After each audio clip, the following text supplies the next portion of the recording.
Okay, so I'm finally home and relatively well settled in after 3 weeks in China and a week in Thailand. Um, so I'd actually only just finished moving into this house. Actually, I'd been here less than a week, I think, that like when I went to China.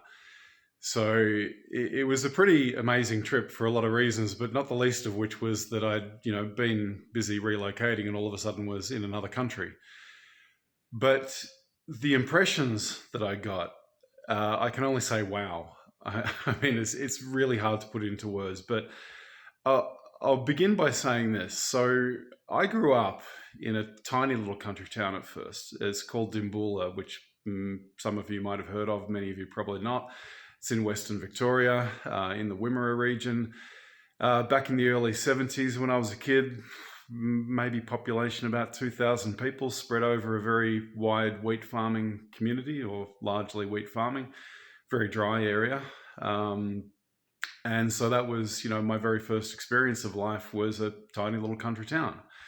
Now, we moved from there to Ballarat, and when I was in early primary school, Ballarat had a population of around 75,000, something like that. And I remember turning up to my first school in Ballarat and thinking to myself, first of all, this place is like a metropolis. Like so, the impressions of a kid from a tiny little country town, Ballarat was like a metropolis.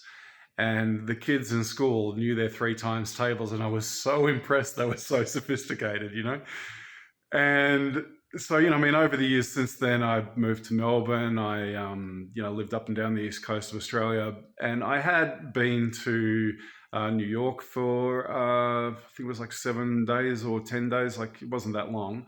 I'd been to other places overseas. I'd been through Heathrow Airport.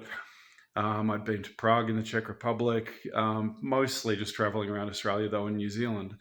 But wow, nothing prepared me for when I went to Shanghai last year. And I was gobsmacked. The size of this city that has the population of Australia in the one city. Well, that's just one of many cities of that scale in China, some of them several million people larger.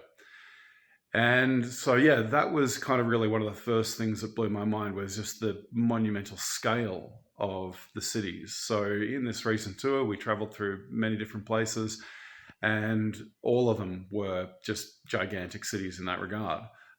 We did go to some places outside of the cities as well, particularly like a little war memorial on Hainan Island and a few other places like, heading up to the Great Wall of China. Um, but yeah, so that'd be my first thing to say is the scale of the place is huge. The second thing that I would say is that when you come from a country that has been heavily brainwashed against China, you'll know that like in the media, everything is represented as it being authoritarian, and there's like a whole bunch of bullshit about there being this sort of dominating social control system, and everybody's fully controlled by it. Now that's just pure fabrication. The only social credit system that I understand is for big business. There is heightened security at their airports and other things. But what you realize if you look at the geopolitics of the situation is that they are under threat of, possible sabotage by the USA, who have a long history, along with the UK, of sponsoring, these kind of proxy bogeyman terrorist people to go in and cause trouble. So quite sensibly, they have heightened security. But it's extremely respectful. It feels a lot less intrusive than the security of Australian airports. Despite the fact that their security is more in China, it feels less intrusive. And the people conducting it feel a lot more respectful and a lot less threatening. So I'll say that of them is that they're very, very, very nice people. In general, yeah, everybody that we saw was happy. I did not see or even hear like a single child crying I mean, the only place I ever heard a child crying was at airports, as some kids do. But out there in the regular kind of cities, all the kids were all happy. There was no sign of kids, having fights and kids like screaming and carrying on. Their kids are actually extremely well behaved and seem genuinely really happy. Um, they clearly have like a love of aesthetics and beauty, like the gardens, the cities. They're clean. They love their roses. They love pomegranates and all sorts of other different plants that you can see in the different sort of city gardens. Excuse me, my arm's getting tired from holding up the phone there. Um, the other thing that I noticed is that I personally fell in love with Taoism as a philosophy somewhere between, say, 10 and 13 years old. I'm not exactly sure when I first encountered it. But yeah, like to go to the home of Taoist thinking was wonderful. And even though I'm sure many Chinese people are not personally sort of, necessarily educated on the sort of Taoist way of thinking, but nonetheless, you still see it in their culture. So it's kind of like it's a sort of background thing that's there, whether people are thinking about it or not. So that was like a wonderful thing for me. Being academically minded myself, I loved seeing their technology centers. I loved sort of seeing the way that they go about things, because it shows that they do really have a good comprehension of how problems are genuinely solved. Even if I might go about certain things in a different way and take them to an even greater extreme, that's just from my personal experience of, my way of approaching problems. But I certainly can respect the way that they go about things, because they have done some brilliant stuff. And I would actually like to be involved in adding to it, because I think that I have got some great stuff to add there, and it feels like an intellectual home, as well as a creative home, because these are people who just do amazing things, and they're not. It's like the experience that I had in Australia trying to find support for ideas was just frustrating beyond belief. The kind of people who run, sadly, both the private and public sector in Australia, they have no fucking vision whatsoever, and those who will talk to you just want to rip you off. In fact, the phrase that I encountered on many occasions was this concept when dealing with people in venture capital and private equity. They would say like 5% of something is better than 100% of nothing. And my way of reiterating what they said back to them is saying that that's no different to saying a little bit of rapey sex is better than no sex at all. And I beg to differ, right?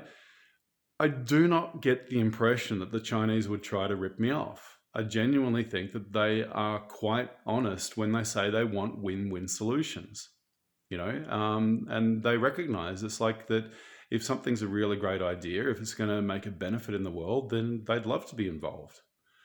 That's certainly the impression that I got. I think we could learn a lot from them. Love their food. Oh my God, we got banqueted everywhere, and that was just wonderful. And I think I'm really, really glad that I went on this tour, partly because I think that the influence of Robbie Barwick and the rest of the members of the Australian Citizens Party, but also because John Lander, retired Australian diplomat, was with us, and he goes to China twice a year. Speaks, reads, and writes a little bit of Mandarin, and sort of got his family history with diplomacy between Australia and China. So that positive intention and relationship between the people on the tour and the intention of the tour itself possibly gained us like a little bit of sort of better treatment sort of thing. But either way, it's obvious that they are very generous people, generous to a fault. They're lovely, they're friendly, and they love food. And it's like, who doesn't love food? It was just wonderful to try all of these amazing different styles of food throughout the country, and to be treated so well wherever we went. So do I want to go back? Absolutely. Would I recommend other people to travel there? Shit, yeah. It's like, just go. Seriously, it's wonderful. There's a lot of amazing things to see.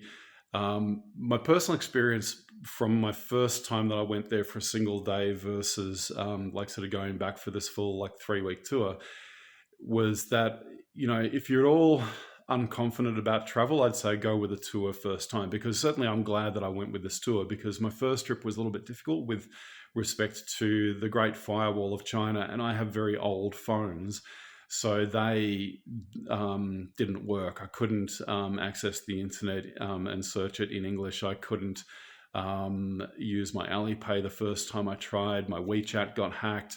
Mind you, I was staying in a sort of 2 to 3 star hotel because I was on a budget. And I think if you've got more money and you can stay at like the 4 or 5 star hotels, you probably have an easier time than I did. but also because I was dealing with the spinal damage and other injuries. So it sort of always makes travel a little bit harder. And also just sort of a bit more nerve wracking for me because, if you go back to the start of last year, I was struggling to walk. So, possibly my advice, my caution is biased on that respect. But yeah, look, I would say go. It's a wonderful place. Enjoy it. Anyway, I think I've gone on way too long, so I'll end it here. See ya.